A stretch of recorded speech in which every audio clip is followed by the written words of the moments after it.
Aaron Donald was unstoppable. From 2018 to 2023, he was double-teamed on over 40% of his pass rushes. But he still created 117 pressures while being doubled during that stretch, an absurd 33 more than the next closest defender. He made quarterbacks panic. I'm gonna talk to you three. I just want to talk. I just want to talk. Offensive lines collapse, and fans, well, they just watch the chaos unfold. Donald wasn't just strong. He was explosive, smart, and he played like the quarterback personally insulted him before kickoff. Hey, be smart. I almost threw. Be smarter than that. Don't throw him down. And this was a guy who was once told that he was too short, too light, and didn't fit the mold of an interior defensive lineman. Now, he's a 3-time Defensive Player of the Year, a Super Bowl champ, and a future Hall of Famer. But how did he become the most unstoppable defensive player the league has ever seen? And why did he leave the game while he was still so dominant? Aaron wasn't born a Terminator. In fact, as a kid, he was a bit on the lazy side. He liked sleeping in. He ate too much junk food, and his brother even described him as short but stumpy. And he didn't have no height to him. He kind of blew up out of nowhere height-wise. But all that changed when he hit 12 years old, and his dad decided it was time to toughen him up. Every morning at 4:30 a.m., they'd hit the basement gym together. It wasn't fancy, just some weights and old equipment, but they trained like it was a pro facility. So by the time he was playing football at Penn Hills High School, Aaron was unstoppable. Sure, he wasn't the biggest, and he didn't have those elite measurables coaches drool over, but he loved the game. He studied film like a pro. He hit the weight room like it was his job, and he started wrecking offensive lines with a rare blend of speed, power, and relentless effort. The ball is loose and the Indians pick it up. Aaron Donald across the 40, the 50. By the end of Aaron's high school career, though, he was considered a 3-star recruit, just average on paper.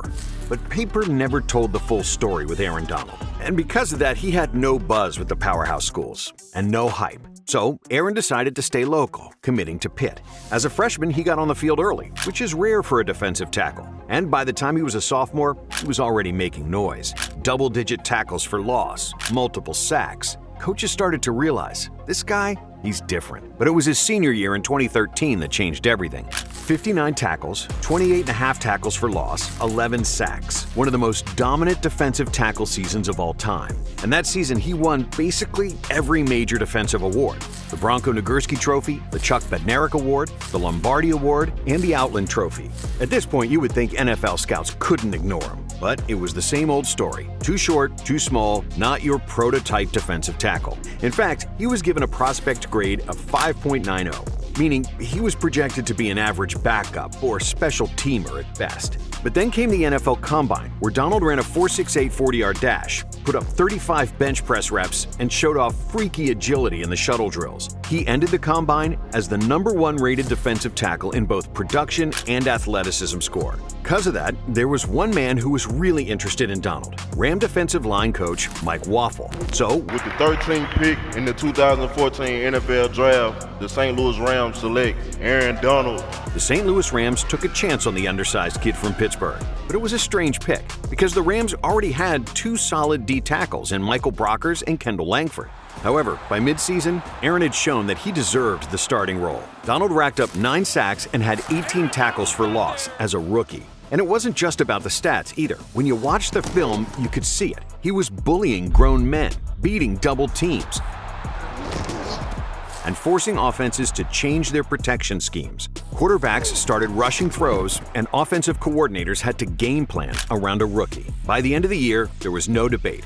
Aaron Donald was the real deal. He won Defensive Rookie of the Year, made the Pro Bowl, and was already being talked about as one of the most dangerous players in the league. Is it fair to compare Donald to NFL legend, Hall of Famer, LT Lawrence Taylor?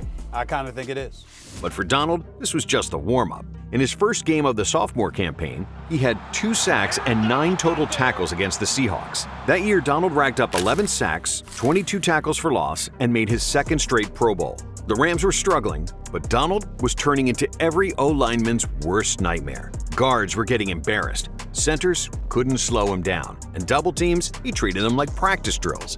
But in 2016, Donald would face a new challenge. The Rams announced they were leaving St. Louis and moving back to Los Angeles. I'm very sad to see him go. I mean, I've been a huge Rams fan my whole life. My dad's been season ticket holder 20 years. A new city, new fans, and a lot of new pressure. Hey, Los Angeles, are you ready for some football? But even through all that noise, Donald stayed locked in. He finished 2016 with 8 sacks, 17 tackles for loss, and led all interior defenders in QB pressures again.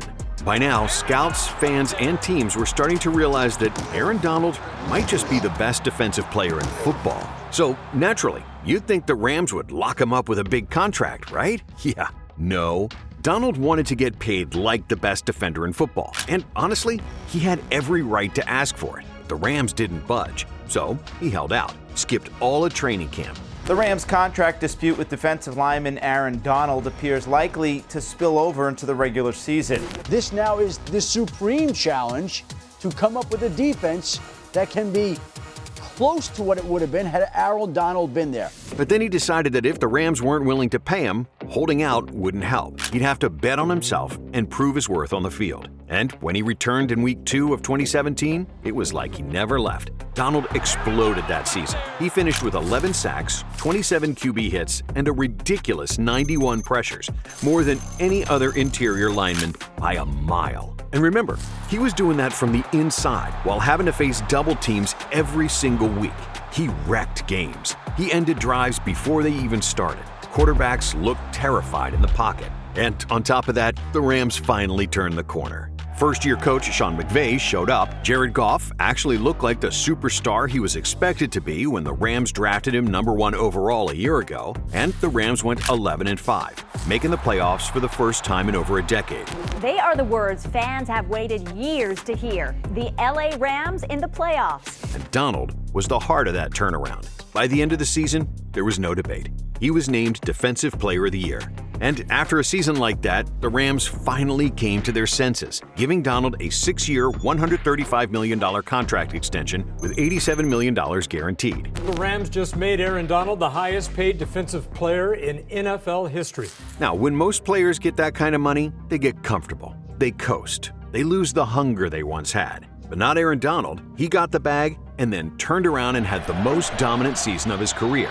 Pressure again, and a sack for Aaron Donald.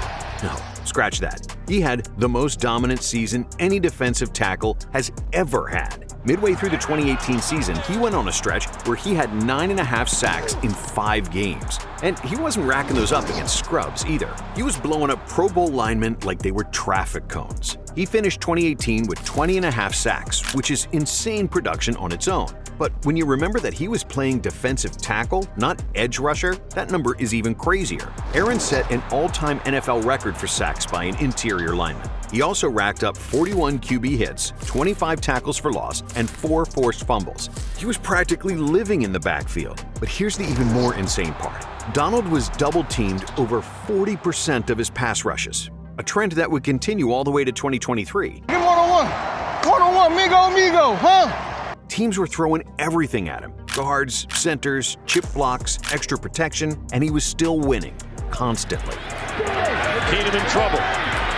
Deep trouble. By the end of the season, Aaron Donald was, once again, no debate, the Defensive Player of the Year. He became one of only 3 players to ever win the award 2 years in a row, right alongside J.J. Watt and Lawrence Taylor. And while Donald was going nuclear, the Rams were also finding success. With Sean McVay calling plays, Jared Goff slinging it, and Todd Gurley in MVP form, the Rams finished the regular season at 13-3. They battled their way through the playoffs and reached the biggest stage, Super Bowl 53. Donald and the Rams defense showed up, holding Tom Brady and the Patriots to just 13 points all game. But somehow that wasn't enough, because the Rams offense put up just 3 points, losing the game 13-3. Aaron's daughter was devastated because she didn't get to play in the confetti. And in that moment, Donald felt like he had let her down, and he promised her that he would never let that happen again.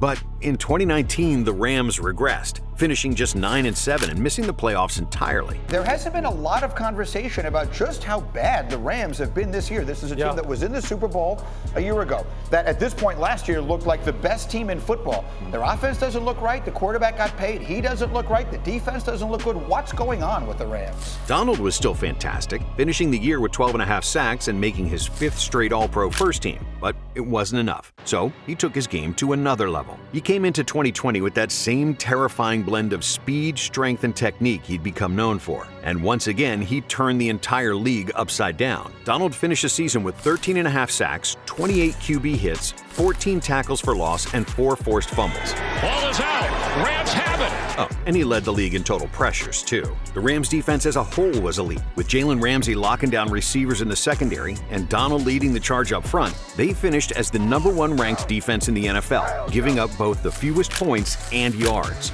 LA rode their top-ranked defense to a 10-6 record and returned to the playoffs. But without the offense to back them up, they were bounced in the divisional round by the Green Bay Packers. Donald capped off his insane year by winning his 3rd Defensive Player of the Year award. This is your 3rd Defensive Player of the Year award, which puts you in company with Lawrence Taylor and J.J. Watt.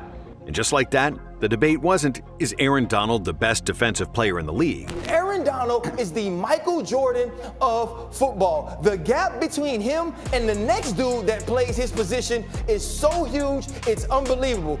It was, is Aaron Donald the best defender of his generation or of all time? We got to stop taking him for granted. He may be the best defensive player we've ever seen play in this league. Wow. And I know that's saying a lot, but he may be. But there was still one thing missing from his resume, a Super Bowl ring. The Rams just couldn't seem to get over the hump, and they felt that a change needed to be made at the game's most important position. So, that offseason, they made a blockbuster trade. Breaking news here on CBS Sports HQ, and it is monster news. A blockbuster trade in the NFL. Detroit is dealing Matthew Stafford to the LA Rams in exchange for 2 future first-round picks, a 3rd-round pick, and Jared Goff. The Rams were going all in. And from the moment the season kicked off, Donald played like a man on a mission. He finished with 12.5 sacks, 25 quarterback hits, and over 80 pressures, despite still being double-teamed on nearly every other snap. He set the tone on defense, week in and week out, wrecking pockets, forcing bad throws, and swallowing up the run game. Where's Aaron Donald left? Tell me when 99's out. Is 99 out? Oh, no, he's right there. But the stat sheet barely tells the story. You could see his hunger, his leadership, his fire. He wasn't just pushing himself, he was pushing the whole team. New stars came in. Von Miller. Yes, Von Miller headed to the Rams, a deal with the Broncos in which the Rams gave up more draft picks. Odell Beckham Jr. Odell Beckham Jr. just texted Kim Jones, Rams. That is about as done as it gets. Even Sony Michel. The Rams loaded up for the stretch run. But make no mistake, this was still Aaron Donald's team. And when the playoffs came around, he flipped the switch to full Terminator mode. In the wild card round, he bullied the Cardinals' O-line and rattled Kyler Murray all game long. In the divisional round, the Rams went toe-to-toe with Tom Brady and won. Boots it through. But then came the NFC Championship, and the Rams ran into their kryptonite, the San Francisco 49ers. It didn't matter how well LA was playing. When they saw that red and gold across the field, things always seemed to go sideways. Watch Stafford go deep and picked off. Going into the NFC Championship game, the 49ers had beaten the Rams 6 straight times. They were the one team LA couldn't seem to figure out. And now, they stood between Aaron Donald and a Super Bowl. When the Rams fell behind 17-7 in the second half, it felt like yet another story of the 49ers winning. But Donald wasn't having it. You got a minute, you. You got a minute, everything you got. Everything you got. He fired them up, and then he led them out to finish the job. In the final minutes, with the Rams up by 3 and the 49ers driving, Donald came through, bullying his way into the backfield and forcing Jimmy Garoppolo into a wild, game-ending interception. In the air, intercepted by the Rams. And just like that, the curse was broken. But more importantly, the Rams were heading to Super Bowl 56. After years of waiting to avenge his previous loss in the big game, Donald would finally have his chance. But it wasn't going to be easy. Aaron Donald is that dude. RC, talk to me. Is it Super Bowl or bust for the LA Rams? Absolutely. Absolutely. Anything less is unacceptable. Anything less for the Los Angeles Rams this year is a failure. The Rams faced the red-hot Cincinnati Bengals, fresh off an insane comeback win over Patrick Mahomes and the Chiefs. So, as expected, the Super Bowl was extremely close down the stretch. Reaching up and making the grab. Odell Beckham Jr. Both teams held the lead for extended periods. Heat was on and Donald is right there. And in the end, it all came down to one drive. The Rams led by 3, but the Bengals had the ball. With less than a minute left, it was 4th and 1. If Cincinnati converts, they're in field goal range with a shot to tie or win. Aaron, this is the moment, right now. It all came down to this. For the world championship right here. Aaron Donald's gonna make a play. Burrow trying to keep it going, gets spun down, gets it away, and incomplete. Aaron Donald was on top of the football world. He closed out yet another game, and more importantly, he kept his promise, as his daughter finally got her chance to play in the confetti. We got to play in the confetti today, and we had some fun. She got some in her hand right now. After being a 3-time Defensive Player of the Year, being selected to All-Pro First Team 7 straight times, and finally winning a Super Bowl, Aaron had nothing left to prove. He was ready to retire. But then Sean McVay gave him a call. Sean McVay just tapped me on the shoulder. He wanted to know if you were interested in running it back. Run it back! Run it back! Just a few months later, the Rams restructured his contract to give him $95 million over 3 years. He now gets a new contract that, over those same years, can pay him up to $95 million. Making him the highest paid non-quarterback in NFL history. There was no retire. He wasn't going to retire. Come on. The prime of his career. That was a negotiation. But the Rams repeat never happened. Stafford battled elbow issues, Kupp went down with a season-ending injury, and even Donald missed games for the first time in his career after suffering a high ankle sprain. In the 11 games he played, he still put up 5 sacks, 49 tackles, and continued to draw double teams on nearly every snap, as he finished the year with a Pro Bowl selection. But for Aaron Donald, it raised one big question. Was this the end? He'd proven everything, won everything, and now he's dealing with injuries on a losing team. But once again, he didn't walk away. Run it back! Run it back! However, this was a completely different Rams team. Jalen Ramsey, gone. Bobby Wagner, gone. Matthew Stafford was healthy again, but no one really knew what to expect from this squad. Some people even said the Rams were rebuilding. But Aaron Donald didn't care. He wasn't there for a farewell tour. He was there to dominate one last time. Donald still looked like that guy. Offenses still double-teamed him at one of the highest rates in the league. And somehow he still found ways to wreck games. He finished the year with 8 sacks, 16 tackles for loss, and 23 QB hits. Far from washed. In fact, he was back on the first All-Pro team for the 8th time in his 10 years in the NFL. But maybe the most impressive part was that he helped lead a young Rams team that no one believed in back to the playoffs. And even though they lost in a heartbreaker to the Lions, it felt like something special was building again in LA. But for Donald, even though he was still as dominant as ever, this was the end. I remember before we walked in the locker room, giving Sean with a big smile on a big hug. He said, "That's it." I said, "That's it." And on March 15th, 2024, Aaron Donald officially announced his retirement with a simple message: "I'm complete." And honestly, he was. 10 years, 10 Pro Bowls, 8 All-Pros, 3 Defensive Player of the Years. And Rookie Defensive Player of the Year. Rookie of the Year, 2 NFC Championships, 3 NFC West Championships. Went to 2 Super Bowls, won 1, lost 1. I'm complete. He changed how teams viewed pass rushing from the inside and made defensive tackles who could pressure the quarterback one of the most sought-after assets in football. With Donald on the field, QBs had no pocket to step up into, completely wrecking their game. And he forced offensive coordinators to game plan around just one man, week after week, year after year. And that's what made him different. It wasn't just that he won matchups, it's that he won impossible matchups. Aaron Donald was the rare player who was admired by literally everyone who watched him work. And you can build that man's statue right now, the greatest of all time. He was, without a doubt, one of the most unstoppable defensive players of all time. If you enjoyed this video, stick with Blitz, subscribe, and check out some of our other content right here.